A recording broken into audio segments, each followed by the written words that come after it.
Welcome back to another episode of 217 South Mills. Brought to you by Cabin Coffee Altoona, located at 2922 Meadowlark Lane in Altoona, Wisconsin. As well as Pizza Del Rey, our favorite pizza in town and one of the best pizzas around, located at 911 North Hastings Way in Eau Claire. Well, Joe, we're back for another episode of 217. We're in the college football season has already begun. Obviously, with us both being Badgers, we got to talk about our alum, our former team, our family. And boy, how the Big Ten has changed. College football's changed. The Badgers, they got the schedule that I think fans wanted. I think with the playoffs and the way the playoffs have changed, it's a schedule you need if you want an opportunity to make the playoffs. But as you and me both know, it doesn't matter how poor the teams are on your schedule or how strong the teams are on your schedule. You got to win the games if you want to be invited to the big show. Absolutely. It's... I don't ever remember looking through our schedule to say, oh, this is going to be a tough game. This is going to be, I think it's just like the movie Any Given Sunday. It's like any given Saturday. You can be upset at any point in time. So I never looked that far ahead. Obviously, with some of the games like that state to the west of us that I'm not going to say, that one I was always aware of. Yeah. Well, and I think, too, and I remind myself about this occasionally because I think both of us and many athletes this many years removed, we forget when fans look at it, fans are like, for instance, we've had years where the Badgers lost early. Mm-hmm. And people like me and you listen to the fans in communities, fans are like, season's over. And as a player, it's all that one game at a time, one day at a time, one practice at a time. And, to your point, right now, the Badgers aren't concerned about how tough the schedule is. They're not concerned about how long the schedule is. They're concerned about week one. Mm-hmm. I believe they're playing Western Michigan, right, if I'm correct. That's who they're concerned about right now. They're not even concerned about what the next game. Maybe there's some coaches on the staff that are scouting the next game, but they're not talking about the next game. They're not thinking about the next game. And that's what I think I even tend to forget because I start looking at, oh, my Lord, like, look at the schedule. I hope we stay injury-free because I'm looking 3-4 games down the road. And I forget as players, we didn't do that. We never did that. But like you said, you might have a game circled. Like I was at Penn State, the 2 times we played them throughout our career. Like I knew when that game was and knew like that. But I'm not thinking about it when I'm preparing for another team. But talk about tough with the Big Ten opening up, bringing in the teams they brought in, Washington, USC, Oregon, and I feel like I'm missing one that came in. USC, Oregon. Is UCLA? UCLA. Huh. Yes. UCLA, USC, Oregon, and Washington joined the Big Ten. And I think it's a good thing. I think we're headed towards that direction of, just a few powerhouse conferences, and that's what we have. But with that being said, bringing in those tough teams and us trying to improve our non-conference schedule, we got a heck of a schedule this year for the Badgers. We do. So we're going through. We play Alabama at Camp Randall. They're ranked number 5. Yeah. Oregon ranked number 3, also at Camp Randall, and then Penn State number 8. So just at home, we have 3 top 10 teams. Yep. That is insane for the Badgers. Not that that's uncommon for other teams through different years, but for the Wisconsin Badgers to play 3 top 10 teams at home, and then on the road, we have 2 top 25 teams in USC and Iowa. So just out of those games, I mean, that's a schedule that's going to make you or break you. The positive is that's a playoff-looking strength of schedule. Yep. And as me and you have discussed in the past, you got to win games, though, if you want to get to the championship, get to the playoffs. Doesn't matter how strong your schedule is, you got to win. Huh. So that's it. It's the numbers. Yeah. It's the win-loss. That's what it comes down to. Absolutely. Not your effort, not all the stuff you did beforehand, not what happened, what could have happened. It's how you perform. And that's what I love about sports. It's definite. Yeah. You win or you lose. Yeah. If you tie, do they tie anymore? Is that a thing? I don't think in college. I think in college they keep doing overtime until they change. We're not going to get into overtime rules, but they go so far with one rule and then they change it to get that win or loss right away. Where when we were in college, I forget what team it was, but somebody went to like 7 or 9 overtimes. I don't think that'll happen again because of that rule change where you have to start going for 2. maybe at the most you'll get 2 or 3 overtimes. Right. But another thing that we saw today, me and you were watching an interview with Coach Fickle, was him mentioning no preseason. And one of my thoughts with today is, when you think about college football, and it's only college because professional football has preseason, other sports have scrimmages, this, that, the other. Everybody in NCAA college football does not have a preseason game. They're going from 2 weeks of camp right into week 1. And I understand what Coach Fickle said, and I know you're going to have a different take on it. But what he basically said was, you don't get the chance to see how the kids are going to react when they're put in certain situations. If something negative happens in the game, how are they going to react to that? Mm-hmm. Something positive happens, are they going to keep their cool? Even just a blitz that you didn't practice for, how do you react to it? It's all live fire week 1. It's going out there. But I know me and you also talked about a different take, which I agree with, and I'll let you take the stage for that. Different time, different era, 3-a-days, full pack all the time, and going against a very, very good defense, which we talked about here, our defense before when we played. So when you're going against the Chris Cadorzi's and the Ross Kalajis and the John Favre and Tom Burke, Donnell Thompson, Wendell Bryant, every freaking play, I feel like we were pretty damn ready to go. Well, and that's where, like, you hear a lot of coaches in sports say you want practice to be harder than the game. Mm-hmm. And for us, the games were jokes compared to practice. Like, you might – they change their defense, or they change an alignment, or they do a sneaky blitz, or they do a stunt that you weren't prepared for. That all of a sudden you never saw on film before, or a different formation. Or statistically, that wasn't supposed to happen with the stunt, but it happens. I remember going to the NFL Combines, being interviewed by coaches, and them saying, "What's the toughest defense you played against in your career?" And I go, "The Wisconsin Badgers." Mm-hmm. The guy looked at me like, "Did he understand the question?" I'm like, "Look at how many All-Americans I went up against. Look at how many first-team All-Conference I went up against, let alone in the last 2 years at the Combines, including the year I was there. Look at how many guys you've interviewed from my teams that are going to be playing in the NFL." That's what I had to deal with day in and day out. And like you said, we talk about a lot on this show, and I'm not ripping or saying one's better than the other, but it was 2 different generations of football, of coaching, and of practice. And when we practiced, similarly to the way we were in high school, and we talked about high school, how that's evolved, we practiced hard. Mm-hmm. We practiced that we knew exactly what to do. We knew exactly what to expect. And we weren't going to face something in the game that was more challenging than what. Like guys like me and you had to go up against the Wendell Bryants, the Ross Kalajis, the Chris Janicks, the Tom Burks, just on the D line, day in and day out. Mm-hmm. We had to go up against when we were pulling on powers and counters against Chris Cadorzi's, the Donnell Thompsons, bashing. And the one good thing about today, players are coached a little bit better on how to hit, where I think we just knew hitting with our heads helped us, even though it hurt us personally down the road. Mm-hmm. But we bang head. Like my joke with Donnell and Chris Cadorzi is, my head injuries are probably caused more from you than playing a football game, because I banged heads with you how many hundreds of thousands of times that we ran powers, counters, this, that, the other. So practice was tough back then, and we didn't need a preseason. We didn't want a preseason. No. We didn't want any of that. And even I wanted it to stop. Yeah. Well, it was 3-a-days. I wanted it to be over. I mean, I dreaded going to freaking fall camp. Yes. Like I was going to prison. Yes. Seriously.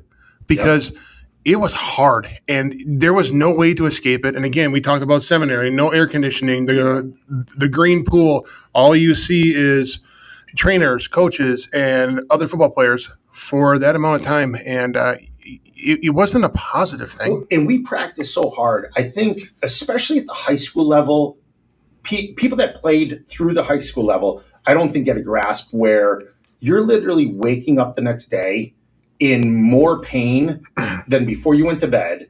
Then, to your point, knowing you have 3 practices today with meetings, the lifting workouts we did, which we talked about in the past. My simple thing too, that just broke my heart, was be like, I'd go out on the field, sore as hell, tired as hell, and you'd sit down for stretch in wet grass. Wet, dewy grass. And I'd just be like, why couldn't it just be just for my whatever it is, 6 minutes that we're doing stretch. Why do we have to sit in wet grass? Now we're so, it just starts you off in a bad mood. Yep. You're already in pain. It was a different world. But then when we talk about scrimmage, where our scrimmages were preseason, we went live. Mm-hmm. Nobody goes live. Right. Nobody goes live. We had Ron Dane, a Heisman candidate, and we're having our defense tackle. We're going live goal line with Ron at running back. Yeah. Who would do that today? Nobody. Like, nobody would even consider, he'd probably have a red jersey on today if we were playing in today's era. So I was also watching some of the highlights from the Badger. They're in half pack. You notice that? They're in half pack. Now that you say it. Do you remember? I can count on one time. And just for the audience, half pack is only shoulder pads, helmets, no pants. Right. And the big kicker is it's more of a mental win to get the half pack day than it is a physical. It's taking those pants off because as linemen, we're still wearing the knee braces. Yep. Literally, you're just removing thigh pads, knee pads, hip pads, and a butt pad. Mm-hmm. But just doing that feels so much lighter, so much freer, so much easier. Hit contact wise, we're still doing damn near everything. We're just not cutting. Right. That's the only thing that changes when you're in half pack with just shoulder pads, helmets, and without pants. And we're not cutting. But back to the live goal line, we would cut our own teammate. We'd go good versus good, which means first team versus first team offense versus first team defense, and we would cut. And to the audience, once again, cut means you're trying to dive and run through somebody's play side. Like play side is the knee closest to where the ball's going. We would do that against our starters. Yep. And then our starters are trying to tackle our starting running back. It's insane. I mean, I know for a fact it helped us get to the point we got to with success. Okay. But holy cow, looking back on it, it's like, wow. Absolutely wow. But then you look at the way they do practice now, to your point, the half pack, the lighter days, the only two-a-days. I forget what the rule is now, but I remember like 10 years ago when Jared Abadaris was with the Badgers, I think the first 5 practices, they couldn't even put a helmet on. Are you serious? The first 5. So I'm not saying the first 5 days. The 5 practices. So that's basically the first 2.5 days. So the first day, the second day, and the third morning was helmets only. Then they were allowed to, and that I think that was an NCAA. It was either NCAA or Big Ten rule for camp. But yeah, couldn't even put a helmet on. We showed up, and it's like day 1, 3 days. Yep, full pack. Get taped up, full pack. Yeah, full pads, pants, braces, helmets, everything, and we're going live day 1. Different world. Yeah, we say it all the time. That's different, and whether it's better or not. But to Coach Fickle's point, in this generation, with these players, with these teams, the way you practice, the way you coach them, the preseason game is, I understand where he's coming from in this era, that a preseason game would, shape some stuff up, knock a little rust off, show the coaches what they might be missing or what they need to adjust before that first game. Let me ask you this. Do you think the NIL or the transfer portal has an effect on it? Do you think you can push your players so hard where I can't do this, and I'm going to go to a different school where it's not as intense? Well, I think 2 things. One, I guarantee the transfer portal has adjusted the way coaches coach and talk to players, where the way we got talked, you can't do that today. I mean, half your team would leave. Right. But I think another thing, and I think we're about to talk to it here in the next couple deals we're going over, is sorry, I lost my train of thought. Is continuity, is playing together more, where the transfer portal affects that. Where, like, you look at our O-line when 97, when we began playing, Chris McIntosh, who's the AD now, who was our left tackle, he had 12 starts, and that was the only starts all 5 guys had was 12, all in McIntosh. By the end of our junior year, I think we had the most starts out of all college football between the 5 O-linemen, because we played together day in, day out. We never left with injury.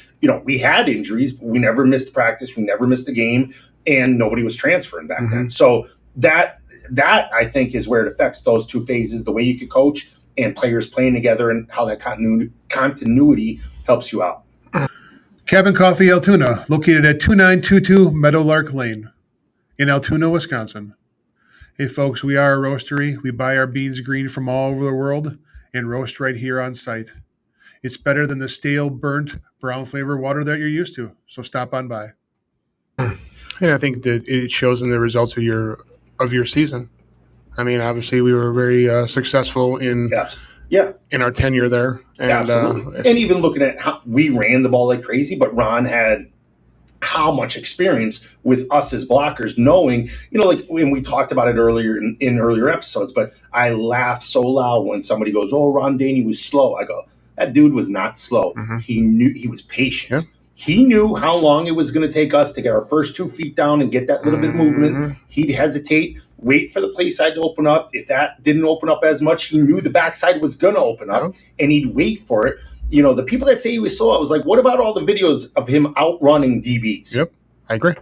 Like you're telling me running backs are supposed to be faster than DBs, and there weren't many DBs that caught Ron from behind. No, and not many that stood in front of him either. Exactly. They learned real quick Ron's freshman year. I think it was Purdue that he ran over a guy, and as the guy was going down, he kneed him in the chest to cross into the goal line, and people saw that. I mean, we talked about it in the past, us getting done with games. There was no social media to catch up. We'd literally go back to our house, and while you're getting changed to go out that night or to hang out on the couch at night, you have ESPN on to see what are other teams doing. That's the only way we had to see it. And the rest of the country saw Ron punishing people. They didn't have to see the hit tape that our school put together for us to get pumped up. They just had to watch ESPN, watch Ron's highlights, and he was running people over. Yep. So back to the 2024 Badgers, we got some stuff for fans to be optimistic about or pessimistic about. So we'll start off with the roster. I say that's a positive for the team. I think we did some good moves through the portal, and with Coach Fickle being his second year, having a second year to work with the players. But we got starting quarterback Tyler Van Dyke. We got some other players through the portal. So I do think roster-wise, we have a better team than we had last year. So hopefully we're going to get off to a better start because of that quality roster. And I agree. I think this is the year that you'll see how Coach Fickle recruited. Yes. And see what – I know we've acquired a new quarterback from the transfer portal, I believe. Yeah, I believe Van Dyke was this year from the transfer portal from Miami. I mean, again, different era, different – hard to go out there and try to it's like an NFL draft almost picking up a free agent, hard to, and I don't even want to pretend that I know it's more like anything about it's more like a free agent because a draft one team calls you and picks you. Free agency, it's I'm giving you money, you money, who's giving more money, where am I going to start in the depth chart? Yeah, so it's insane. Again, I'm going to give a little grace and a little patience because if you look at Coach Alvarez, he started out slow. I think he had 2 years, and then he obviously produced just turned around Wisconsin sports and football altogether. Absolutely. So, again, I'm not going to lose my stuff. I'm going to just be a fan, but I am curious to see how this is going to play out. It's going to be an interesting year. But the next thing, a negative. One of the negatives is James Thompson Jr. He was supposed to be one of the best D-linemen we had, and he's out for the season with an injury.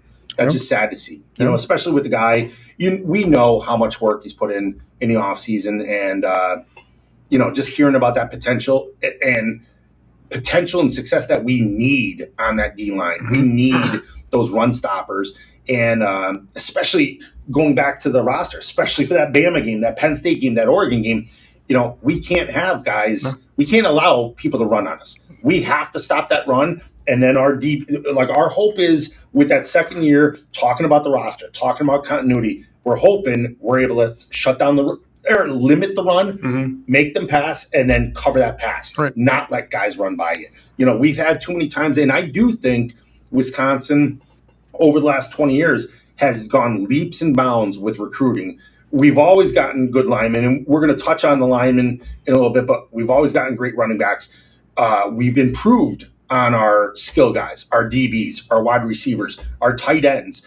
There's been a ton of improvement, but got a tough schedule, and we got to be able to stop the run against those big schools, and we can't. We know they have athletes. We can't let them run by us either. Yeah, because they've always produced, kind of like we always produce the run. They're going to bring it, and that they're going to run the ball. And again, if you are if you don't have the personnel to stop it, it's going to be a long game. Yep.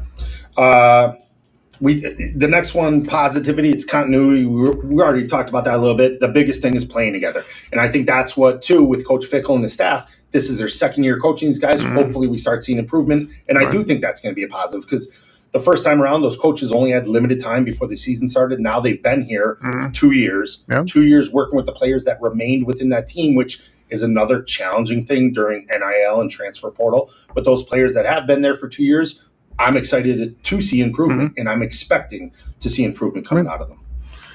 And obviously, a negative is going to be, the schedule, because it's a gauntlet. Yep. I mean, it's arguably the toughest schedule I've seen for the Wisconsin Badgers, at least right now. I mean, you never know. Like the USCs, the Iowas, you never know. After they might lose week 1, and there's 2 top 25 teams that aren't on our schedule anymore. But having 3 top 10 teams, I could be wrong. I don't think we've ever had that on our schedule before. And even if Iowa wasn't top 25, it's still a Big Ten team. They always play hard. Exactly. They always freaking play hard. And that's what people, I think, outside the Big Ten, and you could say I don't understand conferences as well, but like I watched a lot of ESPN when I was in college of the other schools, same time, same era we played in, and I also played with guys from other conferences and talked to them about their conference at the NFL level. And but that is a gauntlet. That's a great word to use. It's going to be a tough deal.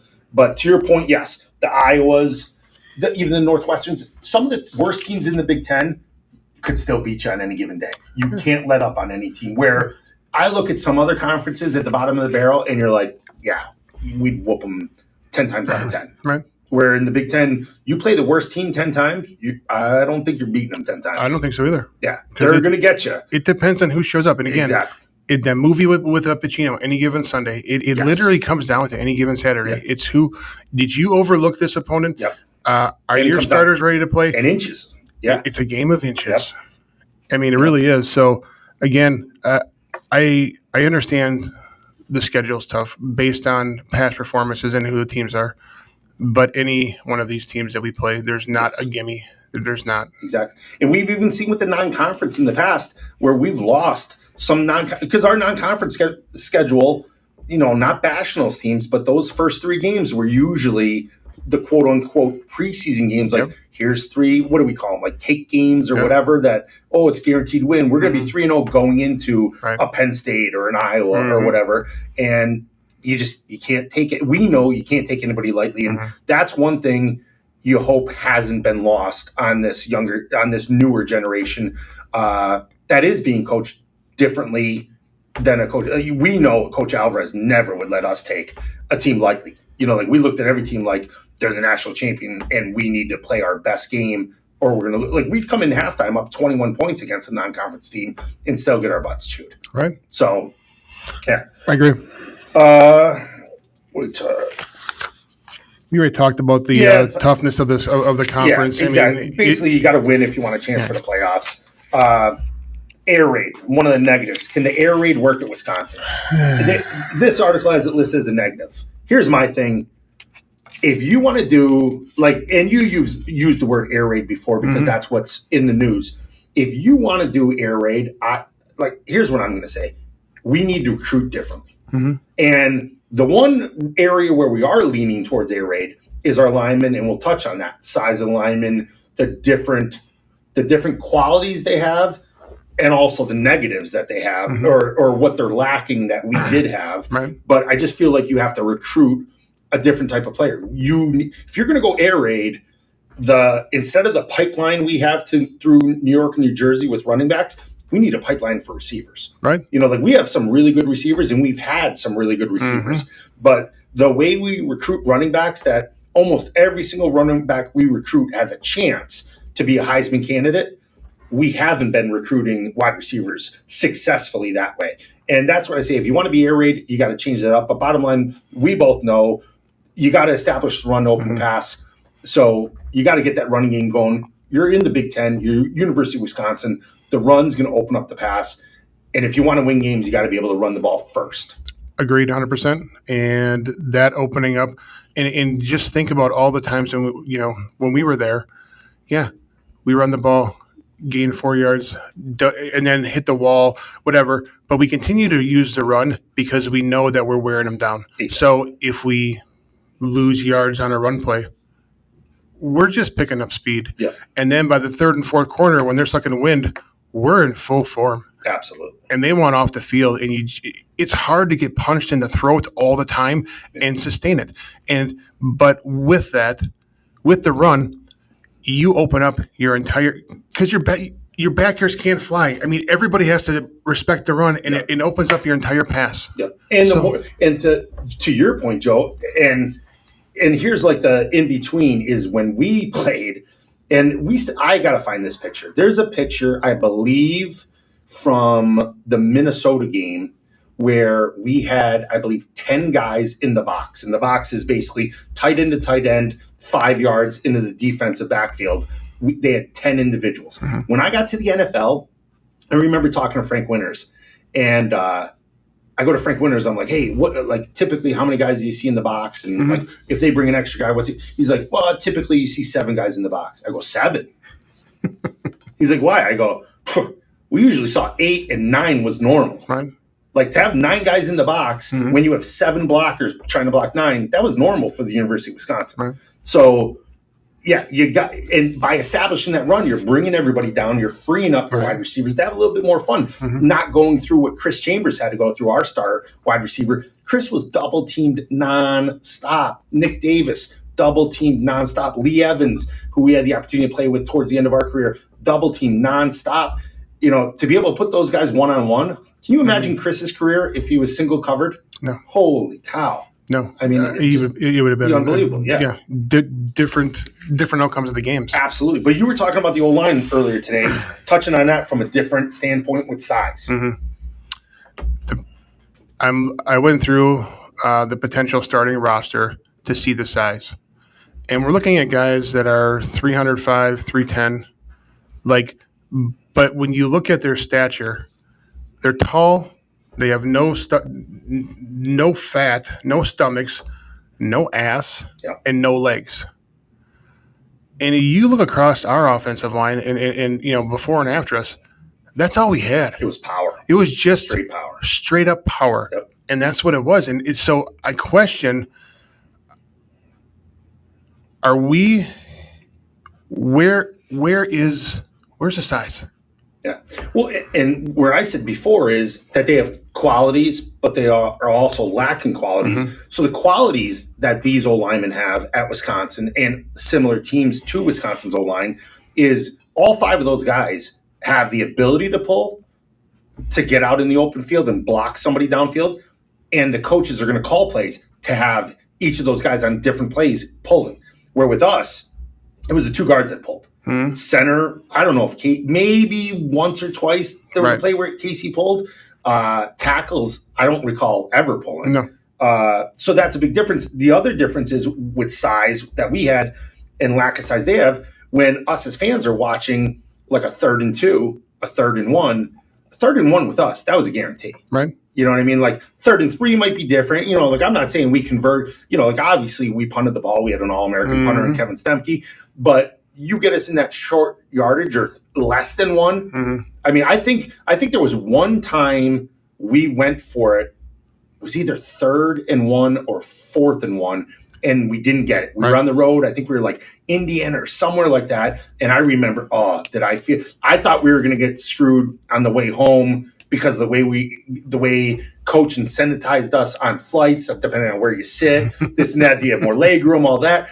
And I think the only reason we didn't was we put up a ton of points. But boy, on that one play, I almost wanted to run to the visitor sideline because I saw Coach Alvarez's eyes, and he was looking at the 5 O-linemen as we ran off the field. Yep. But that's the difference. With us, it was a guarantee.